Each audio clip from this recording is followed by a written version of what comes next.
really paying attention to the LJL for the wrong reasons. And somehow people are surprised of the DFM ruling and now they're saying they are gonna lose in the finals. Okay. Let me stop you here and explain what happened so far and what to expect in the finals, because it is not what you think. Our LJL 2023 Summer Finals is gonna happen in less than 24 hours, which I'm gonna live you on the G Sport Hub Twitch channel, so make sure to go there and type in chat !live view to just know how this works. It is gonna be really hype because it's not just our first offline match in so long, but also because it's between our super teams, DFM and the Fukuoka SoftBank host Gaming. So let's start with DFM. If DFM win the finals, I can already see people being like, oh, it's DFM again, but this is not the same team by any means. DFM had a super rough split, starting with the MSI failure. I made a whole video about why that happened, and ever since then we even know more things. There were a lot of outside factors like sickness or arriving late to Europe, as well as internal stuff, which now we know how Tolstoy was harassed by their coaches, and he had mental breakdowns in London, which only Milan helped him. So knowing all that, the MSI failure is not a surprise by any means. With that being said, when they came back to LJL for summer, they were dominating the region. Seemingly, these problems didn't really surface until the very end, when, as you know, there was this whole big drama. But super TLDR, Totsu came out on Twitter saying how he was harassed, and after a few chains of events, Tolstoy now is not part of DFM. There is Yutapon playing top lane and Milan playing AD carry. And while I said international fans are surprised that Yutapon plays top, this is not surprising by any means in Japan, as Yutapon started out as a top laner, and up until today he plays top lane and AD carry in solo queue. It's just that he said multiple times that he prefers AD carry on stage. DFM were also fined because they couldn't field 5 active and a substitute, but this is not gonna really affect the LJL finals right now, because LJL said that they had to play with this roster that they have, but they made 2 new signings, which if they make Worlds is gonna be really interesting. One of them is DFM signed a new coach, Vivid. After Kazuo and Saros were fired, it was Gizmo, their analyst, who made all the coaching, and he still has to be on stage for finals because the roster lock already happened. But in case DFM makes Worlds, it's gonna be Vivid who's gonna be on stage, and Gizmo can just focus on analytical stuffs. As well as DFM signed Upperman, a very legendary LJL top laner who ever since then retired and last year started coaching in Wild Rift, and now he's back in League of Legends in LJL in DFM. What does that really mean? Because I've seen so many comments about this whole situation, and most of them were really wrong. First of all, he can't play in the finals. We already knew this. Second of all, if DFM makes Worlds, would he even be better? We know that Yutapon doesn't like playing top lane, but Upperman hasn't played since 2 years about. I'm not exactly sure if he would be better in top lane and Yutapon AD carry than Yutapon in the top lane and Milan AD carry.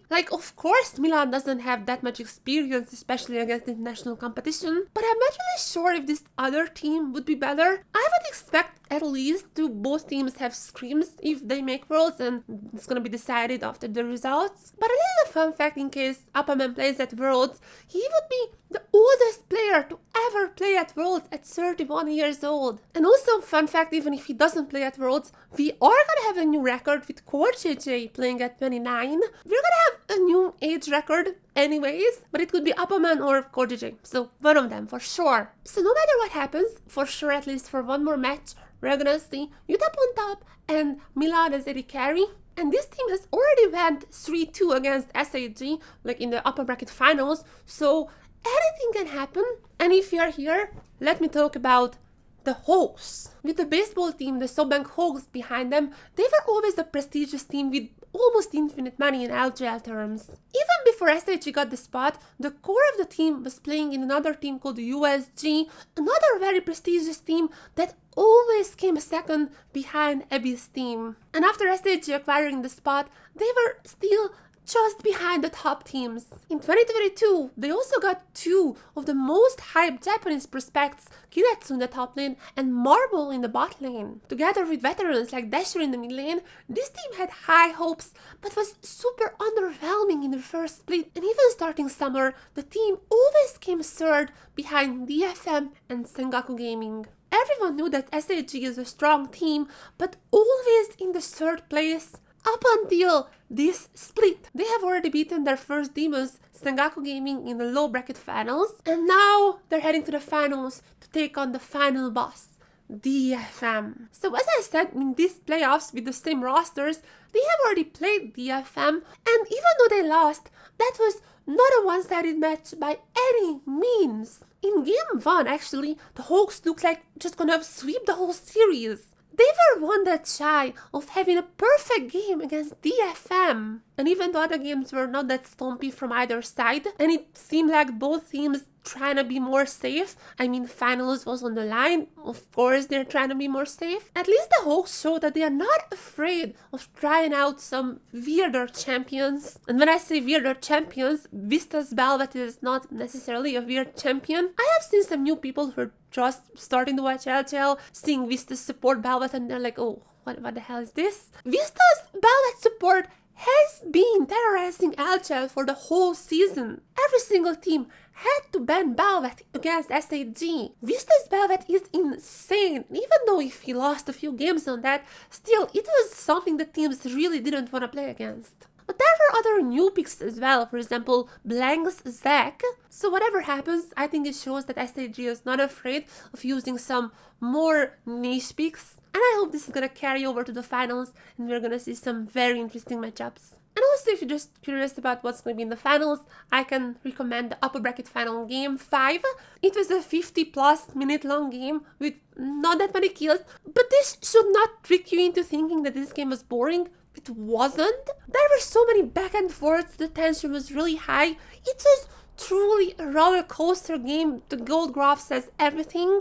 It was just at the end when DFM had a better macro call and went for the end while taking the Elder Dragon, which forced SHG into a bad fight that they couldn't win.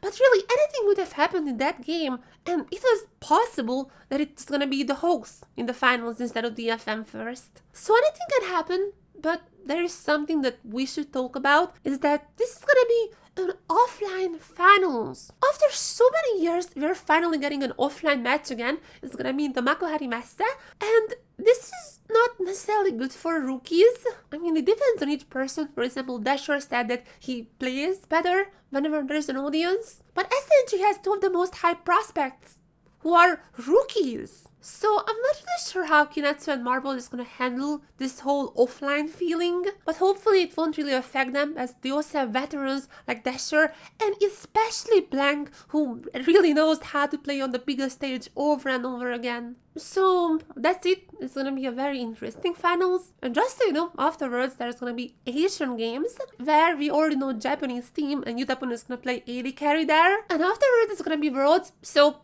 we really don't know what's gonna happen. Realistically, I think if DFM is gonna make Worlds, they're gonna have scrims with both formations and they're just gonna choose which is better. But that is so far ahead in the future. First of all, August 20 is gonna be LJL Finals, and I'm gonna live view it on our Twitch channel, G Sport Hub. Once again, if you don't know what live viewing is, just write !live view in the chat and it's gonna explain how to do it. But yeah, I'm gonna live viewing the whole thing. I'm gonna talk about the storylines. I'm gonna translate if anything is on screen, and obviously the post-game interviews, whoever goes to Worlds. And also don't forget that after live viewing, it's gonna be Worlds season. And before that, Asian Games. But Worlds bootcamping is about to start. So that's another reason to follow our Twitch channel, because there's gonna be Worlds bootcamp streams as usual. And as I mentioned before, Asian Games is also coming up, so Twitter, Twitch, follow both of them because there's gonna be a lot of League of Legends happening in the upcoming months. I was Tina with the G Sport Hub, and see you tomorrow with a live viewing. Bye bye!